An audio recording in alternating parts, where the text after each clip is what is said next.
Kung bago ka pa lang sa channel ko, panoorin mo muna ito. At kung nagustuhan mo, huwag kalimutan mag-like at syempre mag-subscribe. So, let's go!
So, ayun guys, bumili tayo ng ritaso no, sa junk shop.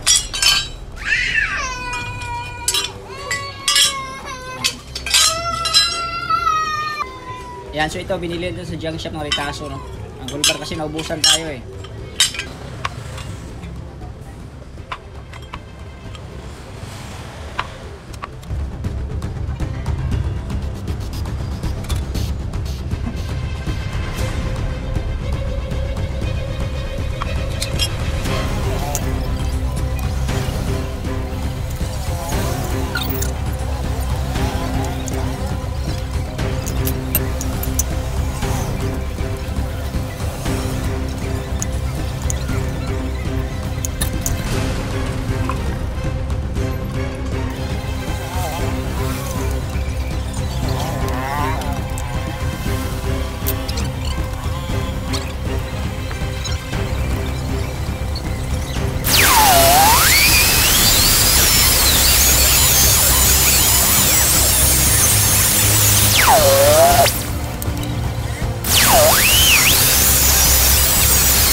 time tayo guys, no, hindi ko na pinakita kung paano natin ito pininturahan. Basta ito yung ginamit natin. Ayan, surfacer, no, gray, tapos black. Samurai. So, ayan. Ito yung mga ginawa natin para sa ating liner bracket, no. So, gabi na. Malalaman natin yung bukas na may supply wala.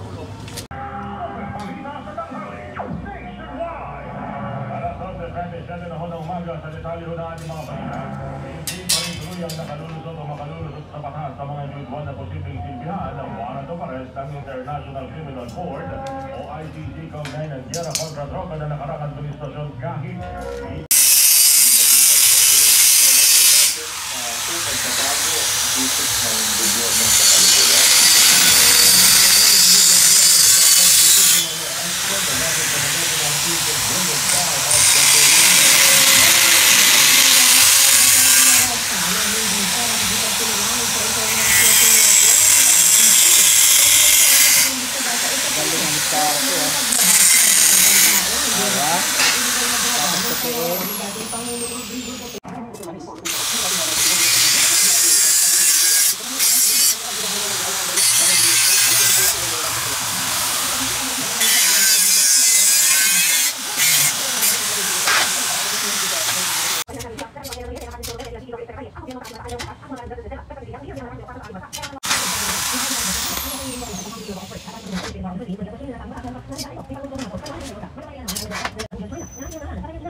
sa Fujian Normal University.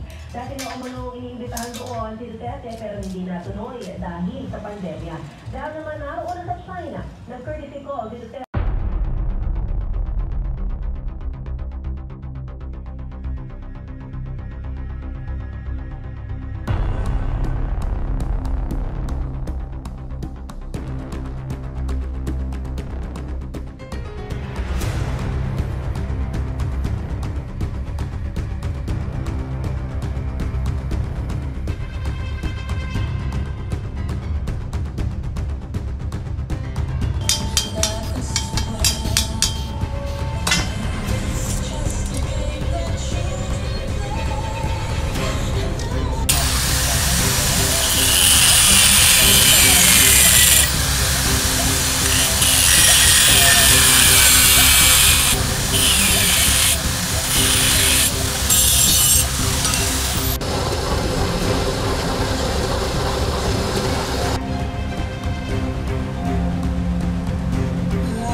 So yan, good morning guys. Dahil may sit up tayo sa 29 no, kasal, nire-ready na natin to. So yung dalawa natin, bagong pintura na ulit at naka-black na rin yung mga bracket natin. Ayan, black na siya, hindi na siya gray, pati dito. Ayan.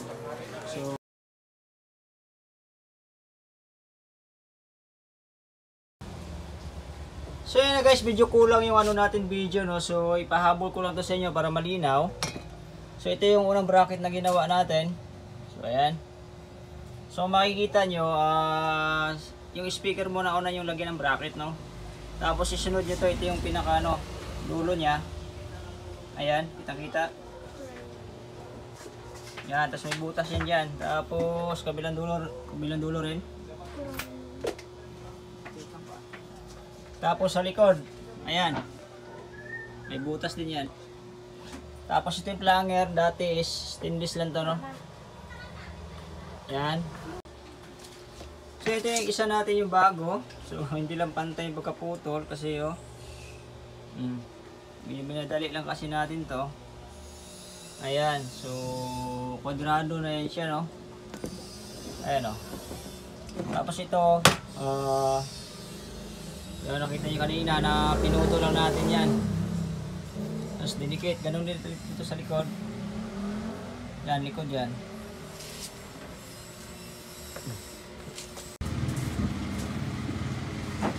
So ayan, dito natin sample, no? Unahin nyo ito pagkabit, yung unang ginawa natin, no?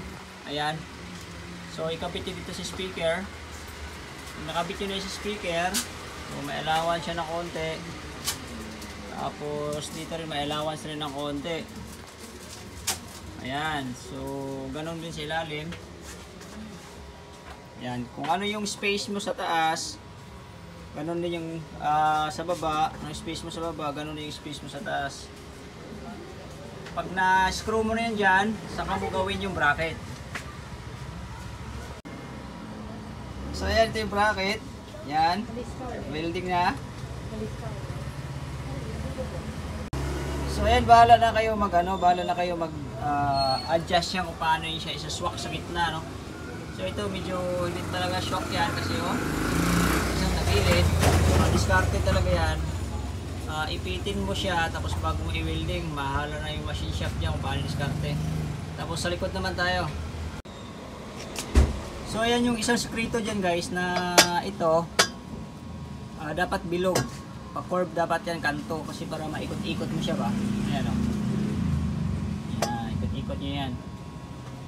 So ayan. So pagdating naman dito sa likod, yung ginawa ko, pasensya guys, wala akong space. Pinantay ko lang to, ito, dito sa back niya. Ngayon, di ba nauna to? Panghuli nyo na itong ikabit. Ipantay nyo dyan. So usog-usog mo lang yung bago nyo i-screw to. Ayan. Kunin ko na itong pin, ha. Pasensya na kayo, nakapatong na kasi yung ano ko eh. Ayan. Pinuha natin to, ha.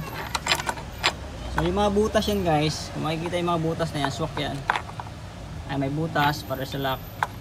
Kasi ito adjustment up and down. Ayan. So ito. Ayan, so yung butas nito tatlo din, pwede mo adjust. So dapat ang pantay talaga itong ano, itong una. Tapos ito tulak-tulak na lang yan. So yun na guys, di ba nauna natin itong bracket na sa lalim. So saka natin i-screw yan, kailangan i-align nyo muna, tuwid yan. Tuwid yan hanggang doon. Tapos laging pares. Kunin mo rin itong isa. Ayan. Ano yun? Ano yun? Ayan. Lagay mo rin dito yan. Ayan. So dapat shoot sila. Tapos ilock mo dito. Problema guys, mabigat yan. Marami. Pasensya na kayo ha. Pero tiyagaan na lang natin, no? Maintindihan nyo naman siguro. So may butas yan. Kailangan i-shoot nyo dito. I-dapa nyo yung speaker sa flat. Tapos i-lock nyo dito. Pag na-lock na, lock din dito sa kabila. Ayan, lock din sa kabila. Pag tuwid na siya, pantay, naka-front, saka nyo i-screw to. Yung apat. Tapos ito guys, lagyan nyo allowance. Para hindi masikip, lagyan nyo papel bawat gilid. Papel o kaya braha. Braha, up and down. Para pag nalock nya, pag bunot nyo, maluwag. Ayan ha. Ayos ba? Na mga car-activities, pasensya na kayo sa ating tutorial sa line array, no? Di ko alam kung masundan nyo siya kasi dun sa mga maliliit, yung ganito kaiksi, hindi ko siya nakuha ng video dahil tumulong ako dun sa paghawak kasi masyadong maliit. Kailangan siyang ipitin, hahawakan mo siya, bago ispatan ng welding ng taga-welding natin. Kaya hindi ako nakakuha ng video, di kasi ako nakadala ng stand. So ang pinaka-importante doon, idapa mo yung box, ilagay mo yung bracket na malaki, tapos iipit mo yung isa muna, yung paloob, ispatan mo para ma-shoot talaga yung dalawa. So diskarte na lang talaga, bahala na yan. Importante, unahin mo yung gilid sa box, yung dalawa, tapos saka mo salpak yung bracket para maka-welding kayo. So ganun lang. So kung nagustuhan nyo yung ating line array bracket na medyo shortcut, tapos nasa dulo na yung pinakita ko sa inyo, dinagdagan ko na lang talaga. Pahit ang subscribe button, no, para at mag-request na rin kayo ng ating mga tips kung ano yung gusto nating gawin. So medyo busy lang ako ngayon dahil hindi na naman sounds yung trabaho natin. So meron din tayong mga electronic repair, computer, cellphone, at saka mga ano pa mga trabaho. So medyo marami-rami tayong gawa. So pasensya na kayo Tiyagaan nyo na lang kahit mahaba, at sana nakatulong sa inyo yung video na to. Ang pintura na ginamit ko is samurai. Ayun, nakalimutan ko, samurai ata. Yun. So maraming salamat at sa next video ulit. Bye bye.